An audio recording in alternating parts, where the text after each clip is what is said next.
কিছু মানুষ চরমনায়ের বিরুদ্ধে কথা বলনেওয়ালা আছে না নাই? এই ইসলামী আন্দোলনের তারা আমাদের শাপলা চত্বরের ওই সময় আমাদেরকে সরকারের তুপের মুখে ফেলে আমাদের উপর নির্যাতন নিপীড়ন হইতেছে। ওই অবস্থায় যারা প্রেস ক্লাবে সাংবাদিক সম্মেলন করে, বিবৃতি দিয়ে স্বরাষ্ট্রমন্ত্রীর সাথে যোগাযোগ করে, এসপির সাথে যোগাযোগ করে, হেফাজত থেকে দূরে সরেছেন, তারা এবং তাদের আন্ডা বাচ্চা হেফাজতে আসতে পারবে। কি সমস্যা? চরমনায় মানুষকে বিড়ি টানার বয়ান করে, চরমনাইওয়ালারা, কওমিওয়ালারা, তাবলিগওয়ালারা মানুষকে বেপরদায় চলার বয়ান দেয়, গাঁজা খাওয়ার বয়ান দেয়, মানুষের উপরে জুলুম করার বয়ান দেয়। তাহলে এর বিরোধিতা কেন? চরমনায়ের ওয়াজে, মাঠে ময়দানে এত মানুষ হয় কেন? কি মুনাফিকেরা যতই মুনাফিকি করো, এই হকের আওয়াজ কখনো নিভাইয়া দেওয়া যাবে না। ইসলামের চেয়ার যদি কোনো ধান্দাবাজার, চান্দাবাজেরা দখল করতে চায়, সেখানে কোনো মুমিন তাকাইয়া চুপ থাকার অধিকার না। খুব সতর্ক, সাবধান। এক সুন্দরী মেয়ে, কি সুন্দরী রূপসী চেহারাওয়ালি মেয়ে রাস্তা দিয়ে যাচ্ছে, এক যুবক তাকে ইফটিজিং করতেছে। তো যুবতী মেয়েটা বলে, এই যুবক, তোর কি ক্ষতি করলাম, তুই আমাকে ডিস্টার্ব করো কেন? তুমি আমার ক্ষতি করো না, তুমি এত সুন্দরী কেন? এটাই তোমার কাল। হ্যাঁ, এই বিশ্বাস যদি আমার দেশের টুপিওয়ালারা সবাই রাখেন, তাহলে কোনদিন ওলিয়া উলিয়ার বিরুদ্ধে কথা বলবে না। আমাদের সমাজে তো এখন ওলিয়া উলিয়ার বিরোধিতাও চলছে। হ্যাঁ, আমি সারা দেশে চ্যালেঞ্জ দিয়া বলি, যারা বলে আমরা ওলি মানি না, আউলিয়া মানি না, এরা কোরআনও মানে না, হাদিসও মানে না। এরা হক না বাতিল? এদেরকে যারা বাতিল বলে না, তারাও বাতিল। রহমতের নবী দুনিয়াতে এসেছেন, মানুষের আত্মা পরিশুদ্ধ করেছেন, কোরআনের তালিমের খেদমত করেছেন, কোরআনের ব্যাখ্যা শিখিয়েছেন, প্রয়োজনে বাতিলের বিরুদ্ধে জিহাদ করেছেন।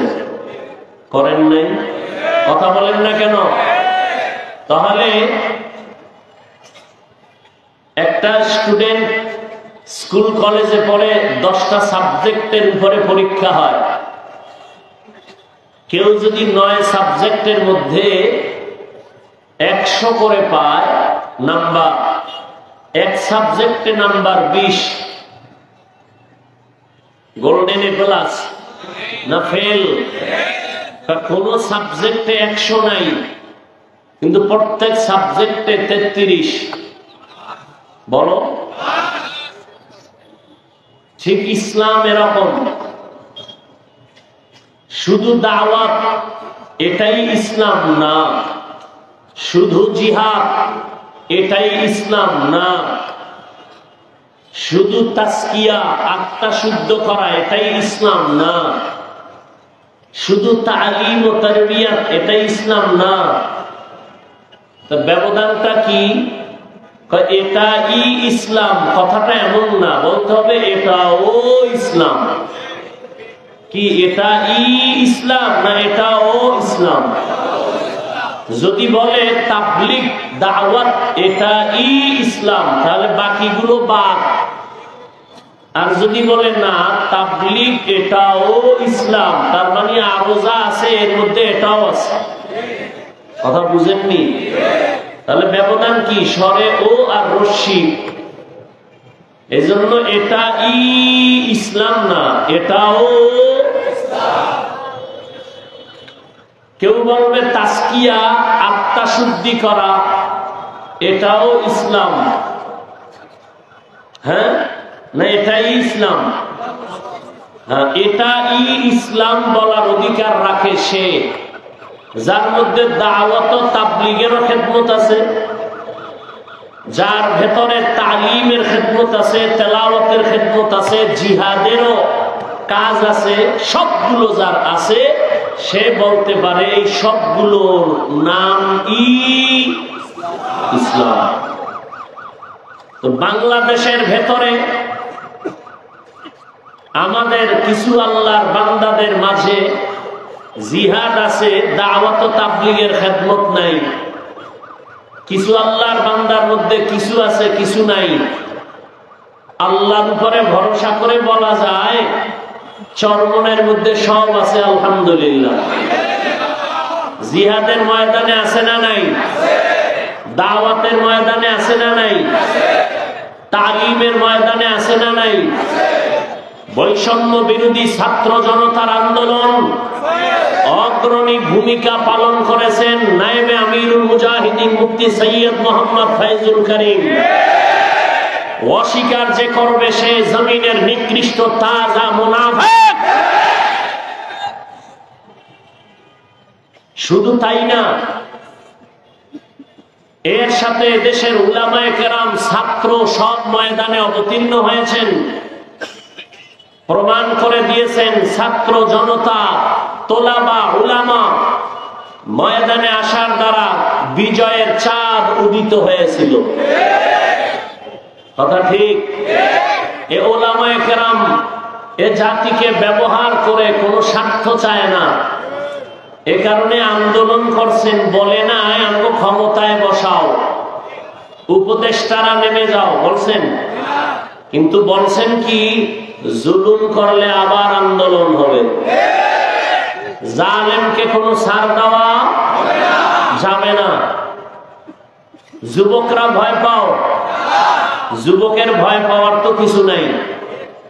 আবার কাফনের কাপড় হাতে নাও, যুবক তোমার রক্ত সঠিক পথে ব্যয় করো, চান্দাবাজার ধান্দাবাজের পেছনে ব্যয় করিও না। তুমি যার পেছনে ঘুরে দাড়ি কাটছো, নামাজ ছাড়ছো, যার পেছনে ঘুরে এরা সব চান্দাবাজার ধান্দাবাজ। এই চান্দাবাজার ধান্দাবাজি বাদ দিয়া একমাত্র তোমার কলিজার বন্ধু উলামায়ে কেরাম, তাদের পেছনে সময় লাগাও। এই জাতিকে নিয়ে উলামায়ে কেরাম যেই পরিমাণ ভাবেন, এই ভাবনাটা কেউ ভাবে না। সবাই নিজের চেয়ার নিয়ে ভাবেন, দল নিয়ে ভাবেন, উলামায়ে কেরাম গোটা উম্মত নিয়ে ভাবেন, জাতি নিয়ে ভাবেন। খুব সতর্ক, সাবধান। এক সুন্দরী মেয়ে, কি সুন্দরী রূপসী চেহারাওয়ালি মেয়ে রাস্তা দিয়ে যাচ্ছে, এক যুবক তাকে ইফটিজিং করতেছে। তো যুবতী মেয়েটা বলে, এই যুবক, তোর কি ক্ষতি করলাম, তুই আমাকে ডিস্টার্ব করো কেন? তুমি আমার ক্ষতি করো না, তুমি এত সুন্দরী কেন? এটাই তোমার কাল। হ্যাঁ, কিছু মানুষ চরমনের বিরুদ্ধে কথা বলনেওয়ালা আছে না নাই? দাওয়াতের বিরুদ্ধে, তাবলীগের বিরুদ্ধে কথা বলনেওয়ালা আছে না নাই? কওমি মাদ্রাসার বিরুদ্ধে কথা বলনেওয়ালা আছে না নাই? কি সমস্যা চরমনাই? মানুষকে বিড়ি টানার বয়ান করে। চরমনাইওয়ালারা, কওমিওয়ালারা, তাবলীগওয়ালারা মানুষকে বেপরদায় চলার বয়ান দেয়, গাঁজা খাওয়ার বয়ান দেয়, মানুষের উপরে জুলুম করার বয়ান দেয়। তাহলে এর বিরোধিতা কেন? চরমনাইয়ের ওয়াজে, মাঠে ময়দানে এত মানুষ হয় কেন? কি মুনাফিকেরা যতই মুনাফিকি করো, এই হকের আওয়াজ কখনো নিভাইয়া দেওয়া যাবে না। ইসলামের চেয়ার যদি কোনো ধান্দাবাজার, চান্দাবাজেরা দখল করতে চায়, সেখানে কোনো মুমিন তাকাইয়া চুপ থাকার অধিকার না।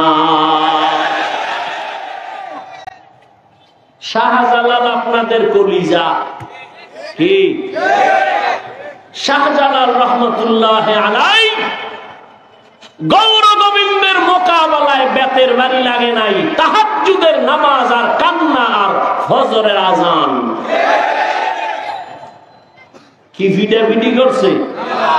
খুনাখুনি, রক্তের বন্যা। হ্যাঁ, প্রয়োজনে তুমি অস্ত্র ব্যবহার করবা, তবে আগে তোমার বডি থেকে পা পর্যন্ত তুমি মদিনার আদর্শ লাগায়া দাও। এরে নবীর আশিক, মানুষকে যদি ডাকো কল্যাণের পথে আসো, আল্লাহর কসম আমার মদিনাওয়ালা নবীর আদর্শ ছাড়া কল্যাণ হবে না। নবীজির আদর্শ নিয়ে বান্দা তুমি আগাও, কল্যাণ তোমার সামনে সুনিশ্চিত এসে যাবে, কোনো টেনশন নাই। কারণ এই দুনিয়ায় যত আদর্শওয়ালা দেখো, একটু যুবকেরা জবাব দাও, নবীজির আদর্শ থেকে দামি আদর্শ আছে কার? নাই। কেউ যদি বলতে পারো হে যুবক, শেখ মুজিবুর রহমান সাহেবের আদর্শ নবীর থেকে ভালো, তাহলে আমি হাফিজুর রহমান বললাম, আমি নবীরটা বাদ দিয়া শেখ সাহেবেরটা নিব। কেউ যদি বলতে পারো মদিনার নবীর আদর্শ থেকে জিয়াউর রহমান সাহেবের আদর্শ ভালো, আমি মদিনারটা বাদ দিয়া জিয়াউর রহমান সাহেবেরটা নিব, বলতে পারবানি? ওরে জিয়াউর রহমান কেন, শেখ মুজিব কেন? বর্তমানে তোমরা গণতন্ত্র লইয়া যে মরো, আব্রাহাম লিঙ্কনের গণতন্ত্র,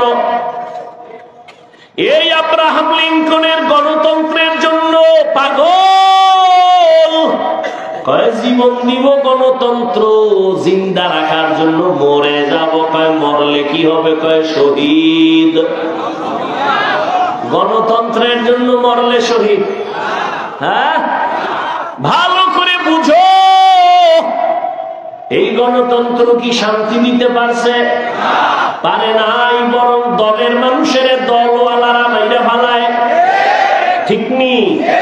ওই যে বলছি চান্দাবাজ আর দান্দাবাজ, স্বার্থে আঘাত লাগলেই দল থেকে নাম কাটে না, কল্লা কাটে।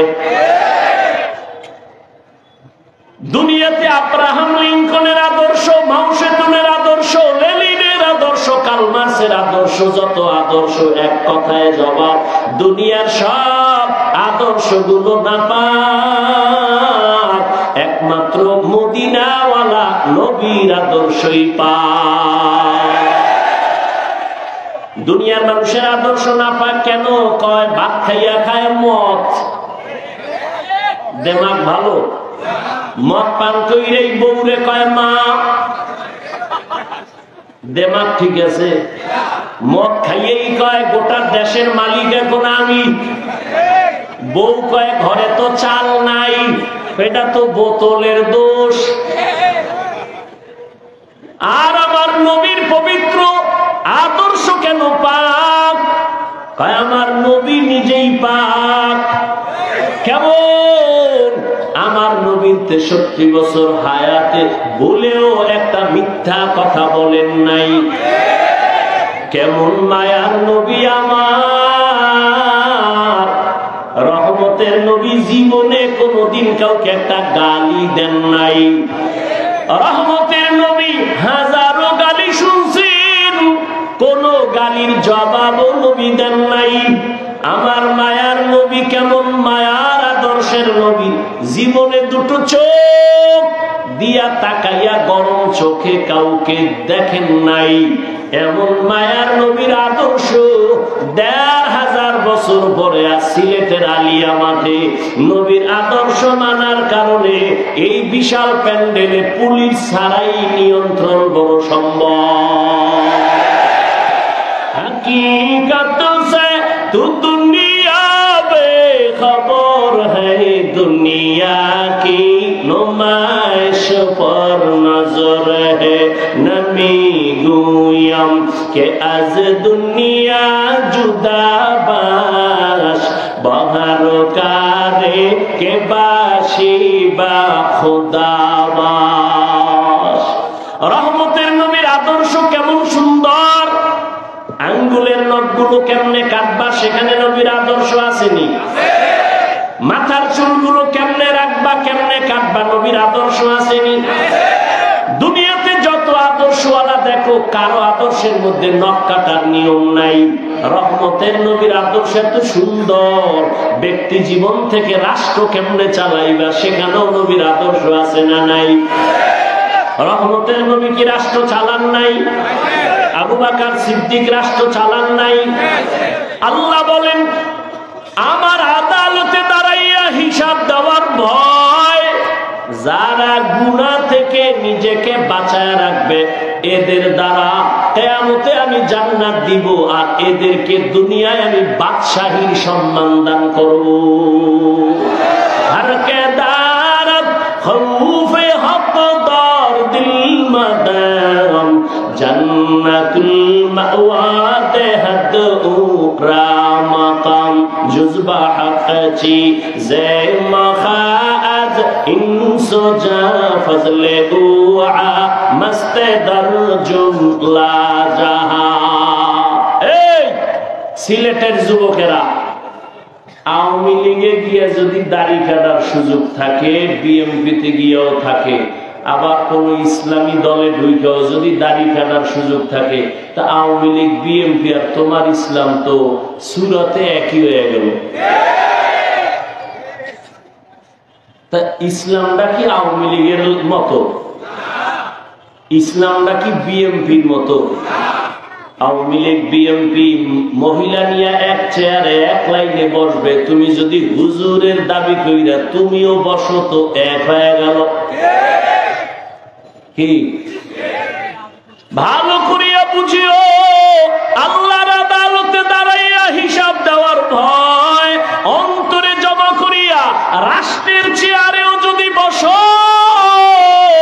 আবু বকর কেমন বসা বলছেন? একদিন আবু বকর খেলাফতের দায়িত্বে আছেন, বিবি সাহেবা বলেন আমার মিষ্টি খাইতে মনে চায়। কি মনে চায়? মিষ্টি খাইতে মনে চায়। তখন আবু বকর সিদ্দিক রাদিয়াল্লাহু আনহু কই আছেন? পুরা দেশের ক্ষমতা তার হাতে।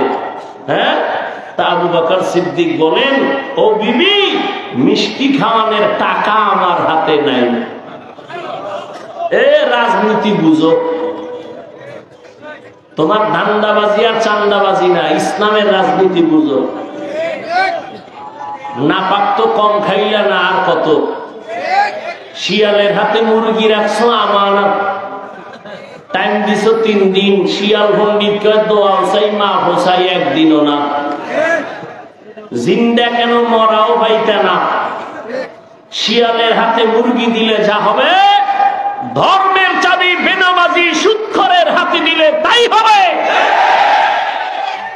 দিছে কারা? জিব্রাইল। কে দিছে? হ্যাঁ, তোমরা চাপাবাজি করছো, ইসলাম চাই, ইসলাম চাই। ভোটের আগের রাতে তাহাজ্জুদের টাইমে বরকতের হাদিয়া খাইয়া সকালে কেবলা ঘুরায় দিছ। ঠিক নেই? আল্লাহ হেদায়েত দান করুন। এরে যুবক, খাইলেও দিন যায় না, খাইলেও দিন যায়, তবে পায় পরে বলি হারাম খাইও না। কয়দিন আর বাহাদুরি করবা? মনে মনে ভাবছিলা এই জীবনে বোধহয় আমার চেয়ার থেকে আর নামা হবে না। আমার মাওলায় যদি কবুল না করে 1 সেকেন্ডও বসার অধিকার থাকে না। ওই আল্লাহ মিলিও গেছে, আল্লাহও গেছে না, আছে? তাহলে চান্দু হিসাব করে শুইল, পায়ের গিরা গুড়া ছুটে যাইব হঠাৎ কইরা, দেখবা চাকার তলে মাথা ঢুকে গেছে। মা কইয়াও ডাক দিতে পারবা না, সতর্ক হয়ে যাও। জুলুম কইরো না, মরার আগে বিচার শুরু হয়ে যাবে। আল্লাহ হেদায়েত দান করুন। এরে যুবক, আবু বকর সিদ্দিক রাদিয়াল্লাহু তাআলা আনহু বললেন, মিষ্টি খাওয়ানোর কি নাই? টাকা নাই। কিছুদিন পরে বিবি চুপ হয়ে গেলেন। কিছুদিন পরে আলাদা কিছু টাকা জমাইয়া আবু বকর সিদ্দিক রাদিয়াল্লাহু তাআলা আনহুর হাতে দিয়ে কয়, নেন, আপনার যেহেতু টাকা নাই, আমি কিছু টাকা দিলাম, এটা দিয়ে মিষ্টি এনে দেন। আবু বকর কয়, টাকা পাইছো কই? আপনি কইবেন নি বউরে? আপনি মনে মনে কইবেন আলহামদুলিল্লাহ, আলহামদুলিল্লাহ। এরকম চুরি ফিরাইনে দিল, ডবল আলহামদুলিল্লাহ।